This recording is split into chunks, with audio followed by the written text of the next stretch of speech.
This is Just in Case of American Newscape, joining our friend and mentor Jim Freeman for part 2 in our series, How Musical Waters Can Run Deep.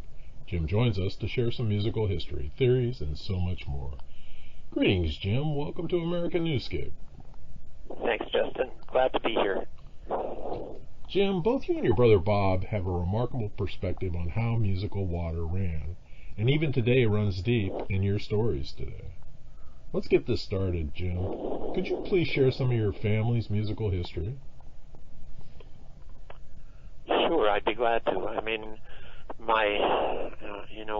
both Bob and I come from intensely musical backgrounds. Our paternal grandfather played trumpet for Susan and was the first trumpet professor at the Eastman School. And of course, my parents, Florence and Henry Freeman, graduated from Eastman School of Music in 1930, married in 1932. Bob was born in 1935. I was born in 1939, and my father was eventually principal bass at the Boston Symphony after having played a private audition for Koussevitzky in 1942. In any case, that's sort of a very brief historical background of my family. I must say that I think Bob was a prodigy at both music and academics, even as a very young kid. He skipped the second grade and was always way ahead of his class. And I think he was bound to be a musician. I don't think I was. I went to Harvard College and explored various fields before I finally decided, music was where I ought to be, and so that's where I have stayed for the rest of my life. Well, it's remarkable that music was an important part of both your lives growing up. And your education history is remarkable in itself. I mean, you both went to Harvard, both Ivy Leaguers. Where did that drive come from, Jim? Was it your mother, your father, both of them? I think that drive came particularly from my mother. I'm told that when Bob was born, the first thing she told my father is, "This boy is going to Harvard." Well, at that time, being relatively poor musicians in Rochester, New York, the thought of sending a kid to Harvard was an absolutely impossible dream. But she pushed hard, especially Bob, I think, but also me, and she even pushed my father. I mean, I think he became the great bass player that he was because she was ambitious for all of us, and he practiced hours because she practiced hours on the violin. She was a terrific violinist, by the way. And I will tell you the story that when she auditioned for Charles Munch in the Boston Symphony, my father was already a member of the bass section of the Boston Symphony then. He later came to my father, as he told me. He said, Mr. Freeman, your wife is an absolutely marvelous musician, but there are already 2 women in this orchestra, and what can I do? At that time, women in the major orchestras were pretty uncommon, and it was not expected. It was to have 2 in a major orchestra like that was beyond the realm of anybody's expectations. So anyway, that tells you what a fine musician she was too. Well, it's as if suffrage continued on into music well into the last century. So absolutely, your mom overcame that. My wife Lucy, who's a wonderful oboe player. It's ironic that I should marry an oboe player when Bob's early history involves him playing the oboe. She played an audition for William Steinberg in the Pittsburgh Symphony in, I'm thinking in the mid-60s. And she won that audition. But she was one of only 5 or 6 women in that orchestra at that time. So now you see pictures of the Boston Symphony and the Pittsburgh Symphony and even the Vienna and Berlin Philharmonics now, and the seats are occupied 50% by women. So it looks, yeah. You know, times have changed.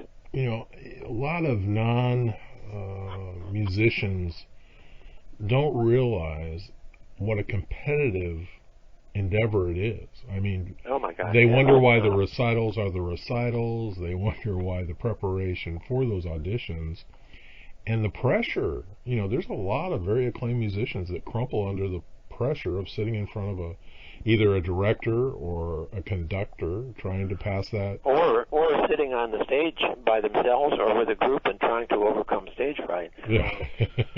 I never was asked to do that. Well, it's just remarkable. It's this level of musicians. They're blessed, and they're blessed with talent. You know, you talk about Bob's being born to it and you working to it, but it's still the same accomplishment. Yeah. You know, there was a big article in the New York Times, I think about a week ago, about auditioning for the major orchestras and how unfortunate it is that there's still very, very relatively few black musicians in the orchestras, and they're wondering why that is so, and wondering whether the rules for auditions for the orchestra have to be changed at this point to allow for more flexibility than there has ever been before. But that's a big question. It's another thing to touch on. Now, How did you proceed with music professionally? Well, when I always played the piano some, and my father found a double bass for me when I was about 12, and I went to music camp and learned to play bass there, and I went to Tanglewood as the principal bass player in the student orchestra there for 2 years, and when I got to college, I as I said, I explored various other fields. But at a certain point in my college career, I suddenly realized, hey, I am a musician, and I better decide on that. And then I started practicing the piano seriously, really seriously, for the first time. And at the end of my college career, I won a fellowship from the college and decided to explore piano playing by going to Vienna and practicing hard on the piano. Well, after a year there, I decided I'm a little too late to be a concert pianist, and I went back to Harvard. Eventually, wound up taking a PhD in musicology, but then I was soon after that I was appointed to an instructorship at Swarthmore College, which was an interesting thing because at the same time that I was offered that position at Swarthmore, both Dorothy, my wife, and I were offered positions as the first professors of oboe and double bass at the new conservatory in Manila in the Philippines. And, we were 24, 25 at the time, and that really seemed like a very exciting thing to do. But we finally decided to go to Swarthmore anyway, and fortunately, Philadelphia being close to Swarthmore proved to be, for her, a really good place for her as a professional musician, and she's been playing all over the place in Philadelphia ever since. Wow. Do you ever wonder what the Philippines would have been like? We stopped wondering about that as soon as we turned down the offer. That was I, for one, have never thought about it ever since. It would have been exciting, but it would have been a sort of dead end for both of us at that time, I think, because who knows what would have happened thereafter with the Manila Conservatory, and we would have sort of closed out our playing options in Boston and other places by taking off for years in Manila. So I think it was a good thing we did that. How did your parents influence your professional lives in music? Well, they influenced us. Well, let me talk about just me. they influenced me because they were so devoted to the art of music and to the art of performing at the highest level possible. And both Bob and I realized that very, very quickly and very young. And they, especially my mother, made us practice, which I hated for many years. And it wasn't until the end of my college career when all of a sudden I decided, hey, I love to practice. That was something new. It was their models that provided the inspiration for both of us.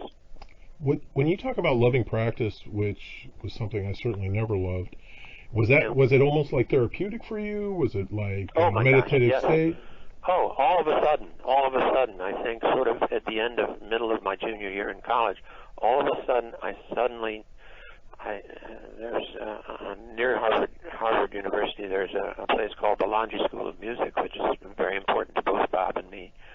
And I would walk the mile or so over there every night to practice as long as I could on their pianos, which were a lot better than what Harvard offered anybody at that time. And I loved it. It was absolutely therapeutic, yes.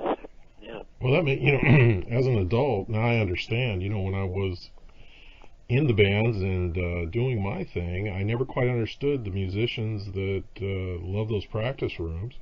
Yeah, But lo and behold, they went on to musical careers, sure, as they should have. Yeah. As they should have.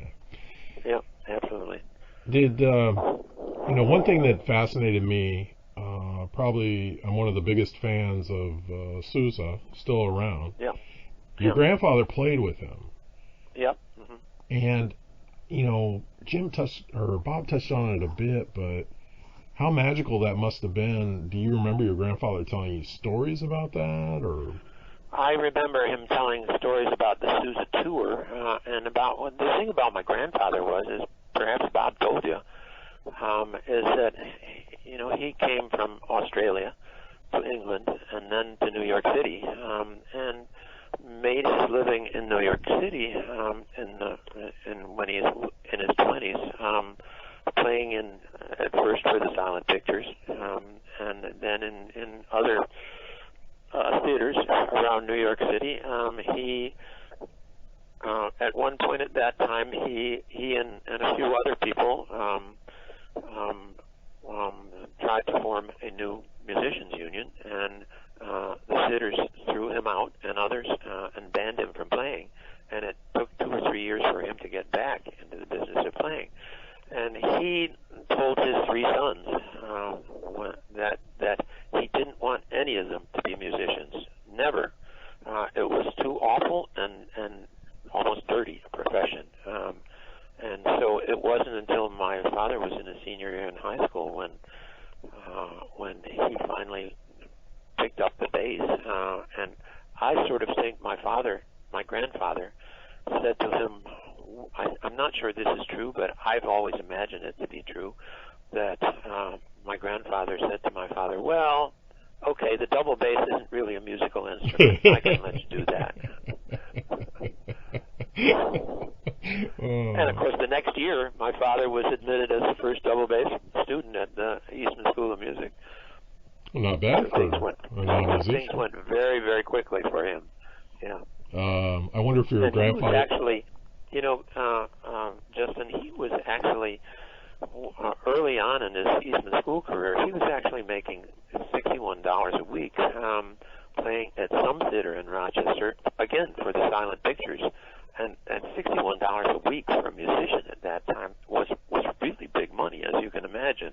And he thought of quitting the Eastman School, and it's a good thing he didn't, because 2 years later the talkies came in and the silent picture orchestras were out of business. Yeah, we forget that silent pictures weren't just pianos and. Oh my gosh, no! The big theaters, even in Rochester, hired pretty good orchestras to play for them. Yeah, and I learned that from your brother, and I found that very, very interesting. But I would say if your grandfather was part of my family, he would have told me not to be a musician to motivate me to be one. Oh, well, that's something else again, too. No, but wasn't he at 14 playing professionally in Australia? Yeah, he was apparently champion cornet player of all Australia. I can't imagine. I can't tell you how many cornet players there were in Australia at that time. But still. 1890s. But still. Yeah, okay. Did you ever have a chance to play with your parents? Oh yeah, many times. I mean, there was this CD that we put together has pictures of us playing as a family unit, which we called then. This was before both Bob and I were still around Boston, which we called the Freeman Family Players, and we gave a couple of concerts at that. But also, I had the chance to, when I was in college and later in graduate school around Boston, I subbed often in the Boston Symphony at the end of the bass section in the Boston Symphony, and even had the opportunity to go and play in Carnegie Hall and Wow. Lincoln Center with the BSO on a number of occasions without rehearsals, actually, because Leinsdorf, who was the conductor of the BSO at that time, didn't want to appear in New York with a sort of undermanned bass section. Well, of course, the bass section is very visible to audiences, and at that time there were several people in the section who were ill for one reason or another, and Leinsdorf couldn't stand the thought of showing up to New York with 6 bass players in the orchestra, whereas the Philharmonic had 9 or even sometimes 10. Well, I would tell the story that you looked good in the tuxedo. Well, I don't know whether that's so, Justin, but it was an experience that I relished, because by that time my father was acting as principal bass in the orchestra, and so I was not only proud but very happy to be playing in that section. Well, absolutely. It's kind of like even to sit on that stage in Carnegie Hall, I can't imagine acoustically what that must be absolutely, like. Yeah. Especially without a rehearsal, which was daunting always. But I guess I managed to hold my own. What did your fellow bass players help you? I mean, did they make it easy for you, or did they kind of look? No, they were good. I mean, I usually played on the last stand as the last bass with a young man who was about my age, and who he didn't help, but he didn't do anything to distract me, and I think he helped just because he was a solid bass player, and I felt confident playing next to him. I wanted to pose this to Bob, but I didn't. As a pitiful musician myself, we like to talk about, when we get together as a group, we talk about musical voices. And yeah. I like to believe that instruments have their own voice, where you can almost pick one musician from another. Absolutely. So that being said, both my parents have passed. I hear them. I hear them in my mind. I hear their voices in my mind, and I hear those things. Do you, Jim, still hear your parents' musical voices? Can you still hear your mom? Oh my gosh, of course. What a blessing that is. What a blessing. Yeah. Okay, did you have any other interests other than music with your parents? With my parents, well, as I said, my dad and I were always very outdoors people, and I was into sports, and we both went fishing together a lot, and we both had gardening as our interest. I remember when I was very young and we were still in Rochester, he took me out one time. I was probably 5 years old. He took me out to a colleague of his who had been a clarinet player, but had become a farmer out in the wilds of the outskirts of Rochester. And I knew my dad sort of envied that life of a farmer. And if he hadn't had my mother pressing him to get better on the double bass all the time, he might have become a farmer. And I've maintained a vegetable garden as he did ever since. I still have that vegetable garden. Well, I think In fact, this is a story you don't know about, but this past spring, of course, I put in my garden with tons of tomato plants, and the tomatoes were just producing beautifully, and the peppers and the eggplants and the rhubarb and the this and the that. And I had gone up. There's a high school just beyond our house here, with a naturally with a track, and I had just gone up and done a lot of exercise on that track, walking 3 or 4 miles, and I came back, and the garden is on a hill, and there has always been steps leading down from the garden to our house. And damn it, if I didn't fall down the steps, which I'd gone down 100,000 times, and broke my right leg in the femur. And I'm still recovering from that. I'm still on a cane at this point, but it kept me from my garden for the rest of the summer, sadly, which is now a jungle up there. Very sad to see. Well, it's gardening and farming is genetic. Is part of people's genetic makeup. Both sets of my grandparents were black dirt farmers out of Iowa. Really? And I used to wonder their appreciation for anything green, but I caught myself. I moved into an agricultural community, and I think when I was 50, I noticed I was driving by a field, and I thought to myself, what a beautiful field.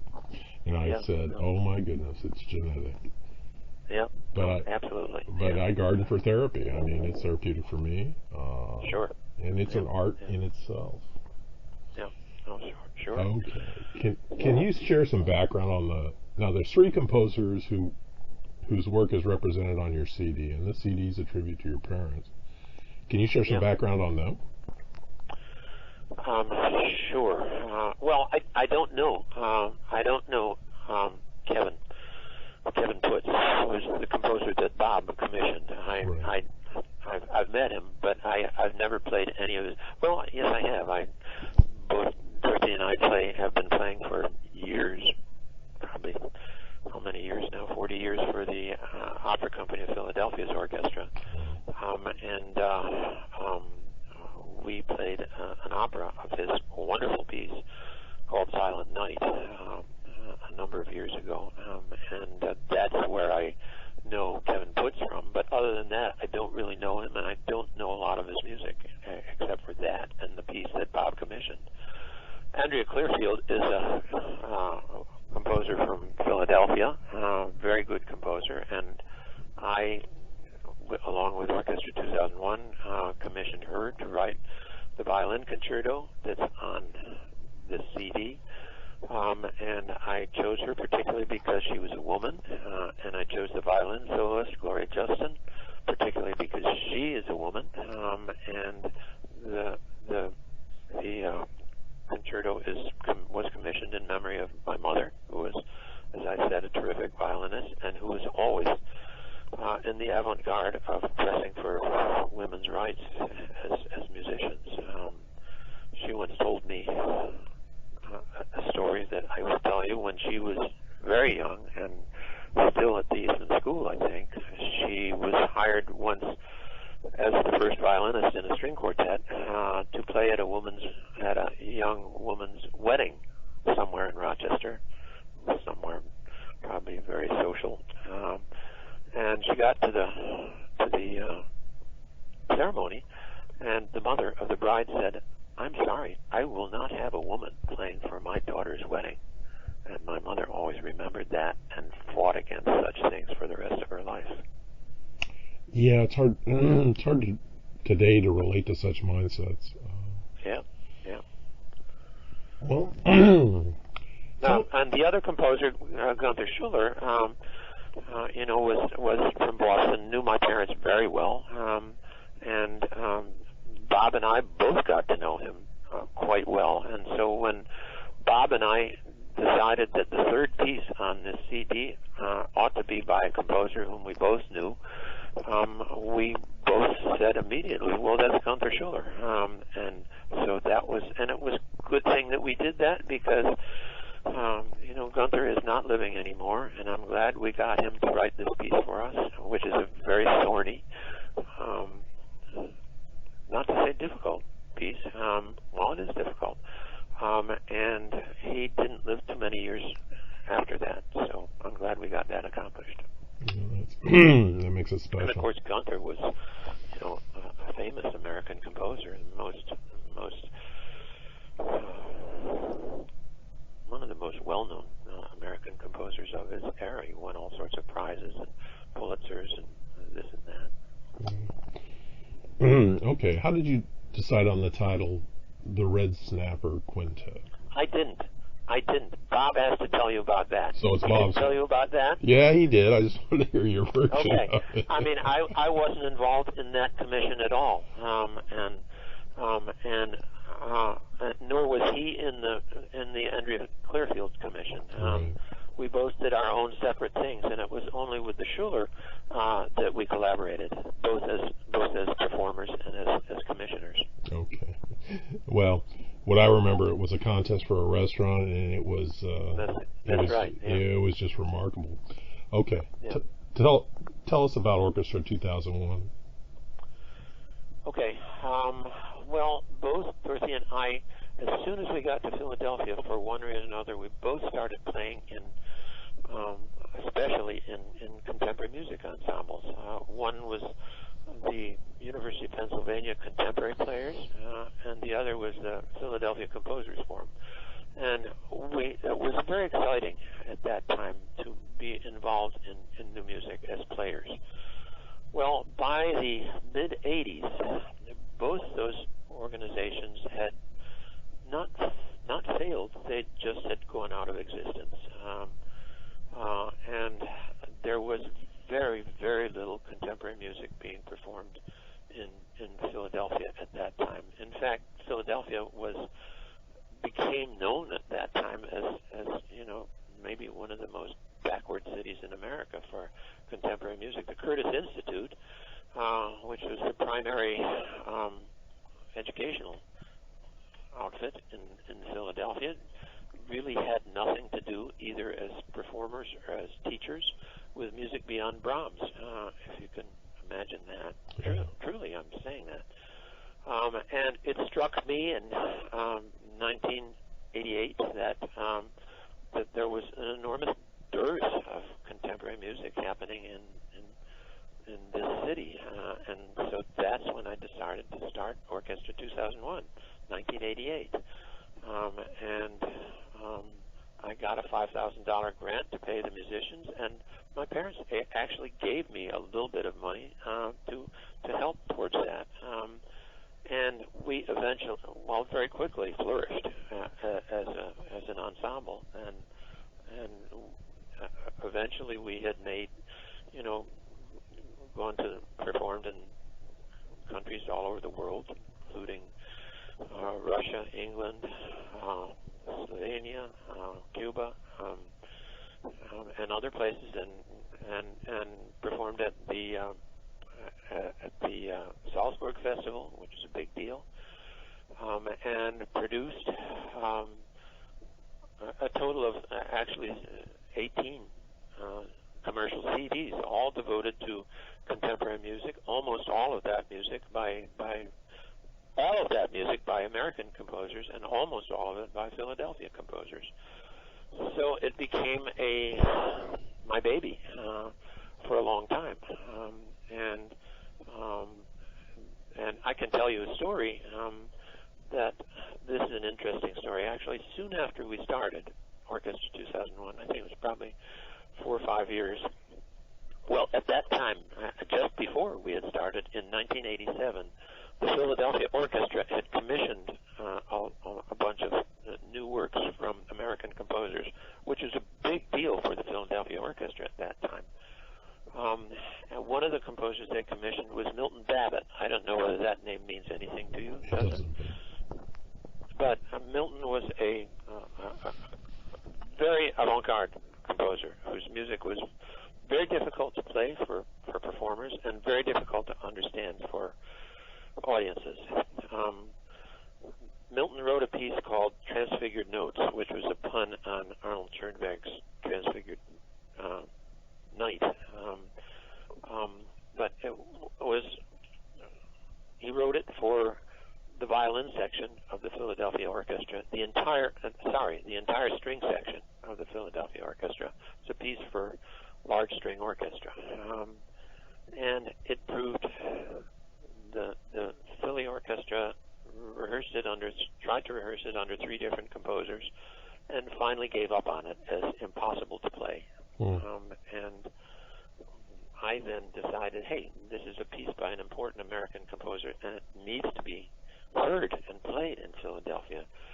So we, as Orchestra 2001, did do it, and I think I'm blanking on the year, but I'm guessing it was maybe 8 or 9 years after the Philadelphia Orchestra's attempts at it, 94, 95. And we did give performances of it, and they were not perfect performances, but Babbitt came to all of them and to all of the rehearsals. We had something like 10 or 12 rehearsals on it, and was very glad that we had done it. But that kind of tells you the state of contemporary music in Philadelphia. Years and years after that, this is now only, I'm thinking, 2012 or 13. Okay. There had never been a performance of Pierre Boulez's, oh gosh, what's the name of the piece now? I'm really blanking here.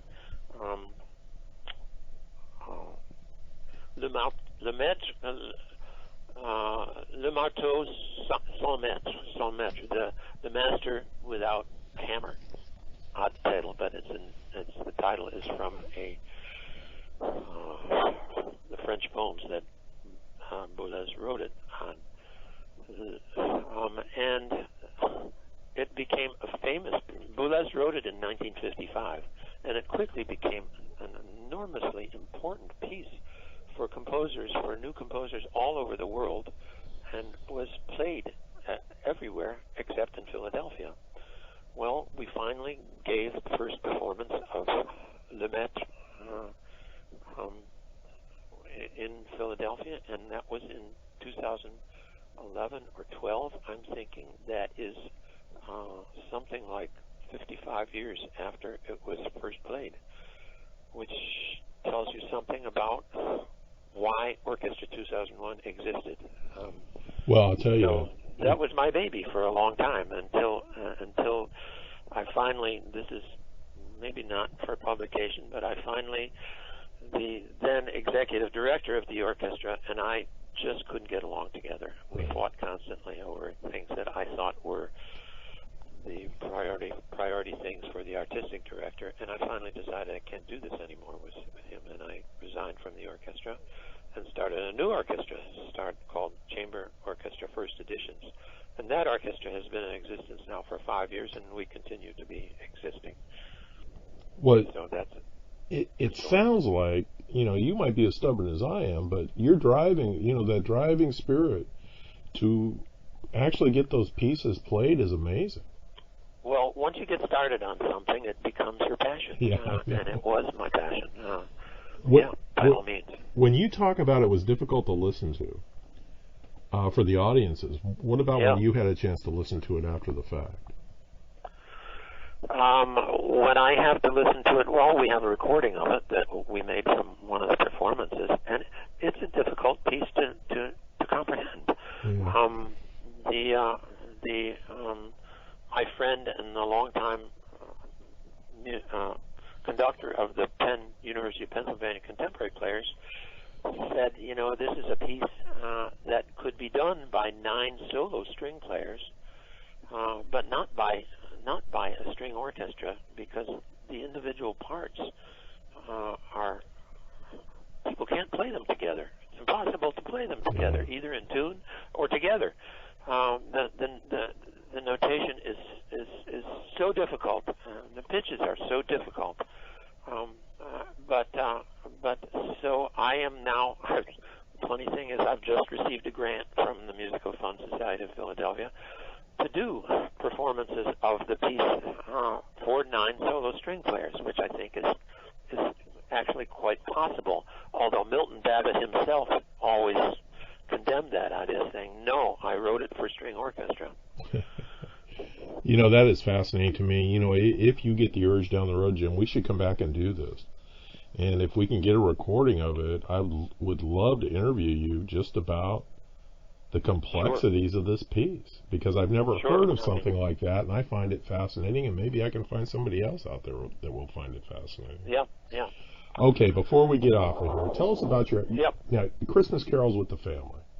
Oh my gosh, Bob must have told you a lot. Oh, he did, and I enjoyed every minute. That was a very exciting thing for us, and lasted for the years that I was from about age 9 or 10 until we both went off to college and other pursuits in graduate school. But it was a very exciting thing that my father actually started, because my mother was off playing shows in Boston at the time, and he tried to make the day before Christmas exciting for both Bob and me, and he got us to go out caroling to a few of the neighbors' houses in Needham, which is where we lived then, suburb of Boston. And the next year, all four of us went out not only to Needham but to places all over Boston. People from the Boston Symphony, friends and colleagues, and one famous story is that he, of course, being in the Boston Symphony, he was also in the Boston Pops Orchestra, which Arthur Fiedler conducted at that time. Well, my father was pretty new to the orchestra, and he decided at one time, hey, we ought to go sing Christmas carols for Arthur Fiedler, for goodness sake. He lived in Brookline. We got to his house, and my father parked the car outside the house, and he backed into the street light, which shattered all over the car and made a terrific racket. And my dad said, "Let's get the hell out of here." Years later, when he and Fiedler were on a first name basis, he told Fiedler about this, and Fiedler said, "You son of a bitch. I called the police and the fire engines and everything else. I never knew who had done that, but now I know." So, okay, now that I asked Bob and he had no clue, what kind of car was it? What kind of car was this? This was if it was 1948 or 49, it was our green Studebaker Commander. Wow, okay. Okay. Well, okay, and the other question, my last question for you, of the family, and I know your mom was by far the best singer, but of Dad and Bob and yourself, which of the three of you was the better singer? I think we were all pretty equal, actually. Bob had the perfect pitch, so he always set the pitch for us, and that was a big help. And I was singing alto all the time, even when my voice changed at age 14 or something like that. But that was no problem. Bob was singing tenor, which was probably too high for him. And my father was singing bass, and my mother soprano. So they were at more comfortable ranges for both of us. So maybe the two of them were the best. Okay. All right. Any other thoughts you'd like to share with us today, Joe? Whatever. I mean, I think this.